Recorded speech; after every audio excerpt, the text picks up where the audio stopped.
Dear student, आज मैं ज्योति Saxena MS college Bikaner से। स्टूडेंट्स, आज हम एक नया टॉपिक स्टार्ट कर रहे हैं। सत्ता और उत्तरदायित्व क्या होता है, अथॉरिटी और रेस्पॉन्सिबिलिटी में क्या बच्चों अंतर होता है और दोनों क्या एक ही हैं या अलग अलग हैं, इसके बारे में आपसे आज डिस्कस करेंगे। बच्चों, पद सोपान व्यवस्था कानूनी आधार से जुड़ा एक संगठन का ऐसा अधिकार है, पद से जुड़ी हुई ऐसी धारणा है। सत्ता वह शक्ति है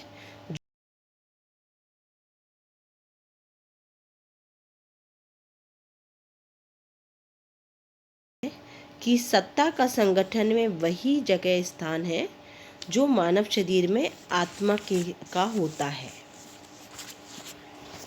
बिना आत्मा के मानव शरीर बिल्कुल बेकार है। तो बिना सत्ता के प्रशासनिक संगठन में ना तो निर्णय किए जा सकते हैं और ना ही उच्च अधिकारी अपने अधीनस्थों से उनके कर्तव्यों का पालन करवा सकता है। साइमन और थॉमसन के अनुसार जब हम एक संगठन का ढांचा तैयार करते हैं तो हमें संगठन की हर इकाई को एक स्थान देना होता है और उसके बाद इन स्थानों को कुछ श्रेणियों से संबंधित कर दिया जाता है। इन श्रेणियों को सत्ता की श्रेणी कहते हैं। सत्ता की कुछ विशेषताएं होती हैं। सत्ता एक प्रबंधकीय अधिकार होता है। सत्ता निर्णय लेने और अधीनस्थों को कार्य सौंपने की एक कला है और यह उम्मीद की जाती है कि वो कार्य अधीनस्थ करें। हर संगठन में सत्ता का प्रत्यायोजन होता है। संगठन के उच्च स्तर पर सत्ता का क्षेत्र बहुत बड़ा होता है, लेकिन मध्यम और निम्न स्तर पर आते आते सत्ता का क्षेत्र छोटा होता चला जाता है। अलग अलग विद्वानों ने सत्ता की अलग अलग परिभाषाएं दी हैं। उसमें से कुछ इस प्रकार हैं। डेविस ने कहा है, सत्ता निर्णय लेने और आदेश देने का अधिकार होता है। पैटरसन ने कहा है, आदेश देने और उसके पालन की आज्ञा का अधिकार सत्ता होता है।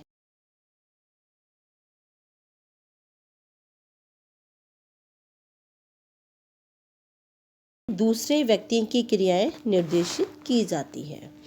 इस प्रकार हम ये कह सकते हैं कि सत्ता संगठन की आत्मा होती है। बिना सत्ता के संगठन में काम नहीं हो सका। अब सत्ता या अथॉरिटी के कुछ सोर्सेज भी होते हैं।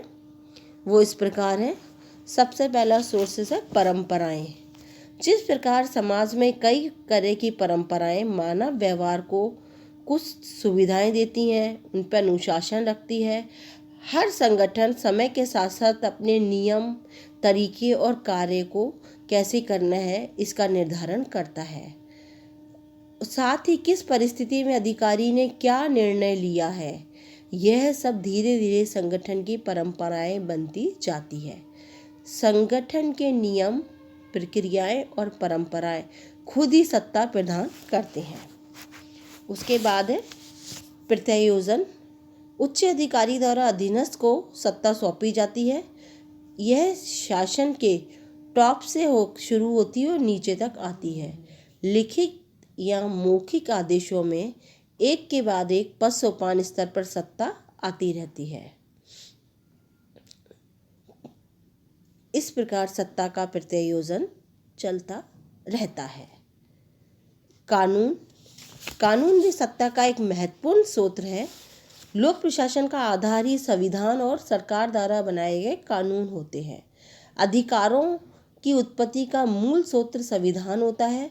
व्यवस्थापिका के द्वारा समय समय पर बनाए गए अधिनियम और कार्यपालिका के द्वारा बनाए गए नियम भी कानून होते हैं।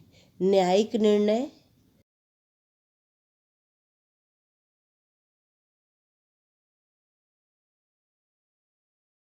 सोर्सेज होते हैं कानून, परंपराएं और प्रत्यायोजन। अब बात करते हैं सत्ता से संबंधित कुछ कौन कौन से इसके दृष्टिकोण है। पहला है औपचारिक दृष्टिकोण। यह दृष्टिकोण कहता है सत्ता का सूत्र संविधान होते हैं। सत्ता व्यवस्थापिका और जनता में निहित होती है, जिसे औपचारिक रूप से वे व्यक्ति मानते हैं जो सरकारी तंत्र में नियुक्त किए जाते हैं। दूसरा है स्वीकृत दृष्टिकोण। सत्ता का स्वीकृति दृष्टिकोण अधीनस्थों को मुख्य आधार मानता है। यह दृष्टिकोण मानव संबंध और व्यवहारवाद से जुड़ा हुआ है। इसके समर्थक के अनुसार औपचारिक सत्ता नाम मात्र की सत्ता है, क्योंकि जब तक सत्ता अधीनस्थों द्वारा स्वीकार नहीं की जाती तब तक वो व्यवहारिक नहीं बन सकती। हर्बर्ट साइमन ने कहा और चेस्टर बर्नार्ड ने कहा है, यदि उच्च अधिकारी ने आदेश दिया है, अधीनस्थ ने इसे माना नहीं है, तो ये आदेश शून्य के समान है। इसलिए स्वीकृति महत्वपूर्ण होती है। इस दृष्टिकोण के अनुयायीवादी औपचारिक सत्ता को अधिनायकवाद के रूप में देखते हैं। थर्ड है सक्षमता दृष्टिकोण। इस दृष्टिकोण के अनुसार व्यक्तियों के खुद में के कुछ ऐसे गुण और योग्यता होती है जो सत्ता का सूत्र है, भले ही उससे संगठन में कोई सा भी स्थान दे दिया जाए। यदि वह तकनीकी गुणों से परिपूर्ण है तो उसकी बातें मानी जाती है।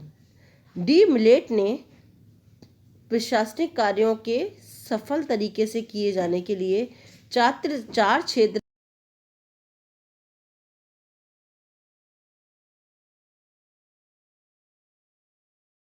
सही ढांचा बनाने के लिए संगठनात्मक सत्ता होनी चाहिए। संगठन के उद्देश्यों की पूर्ति हेतु बजट संबंधी सत्ता मिलनी चाहिए। संगठन में कर्मचारियों की भर्ती, प्रशिक्षण, पदोन्नति, अनुशासनात्मक कार्रवाई के लिए कार्मिक संबंधी सत्ता होनी चाहिए। कानूनी सीमाओं के दायरे में उद्देश्य निर्धारण करने के लिए कार्यक्रम संबंधी सत्ता होनी चाहिए। स्टूडेंट, हमने सत्ता के सूत्र क्या क्या होते हैं ये देख लिए।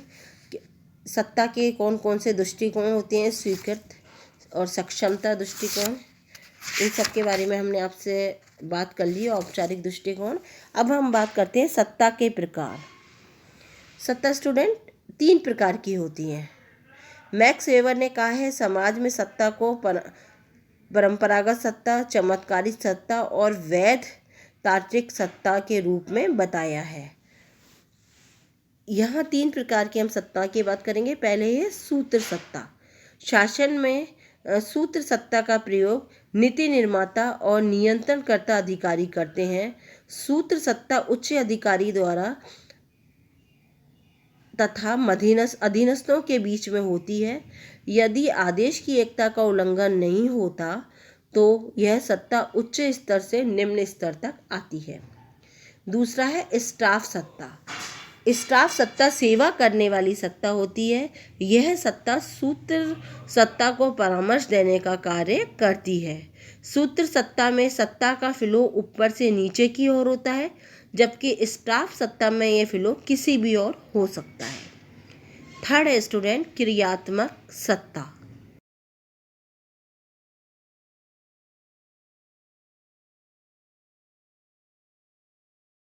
जुड़ी होती है।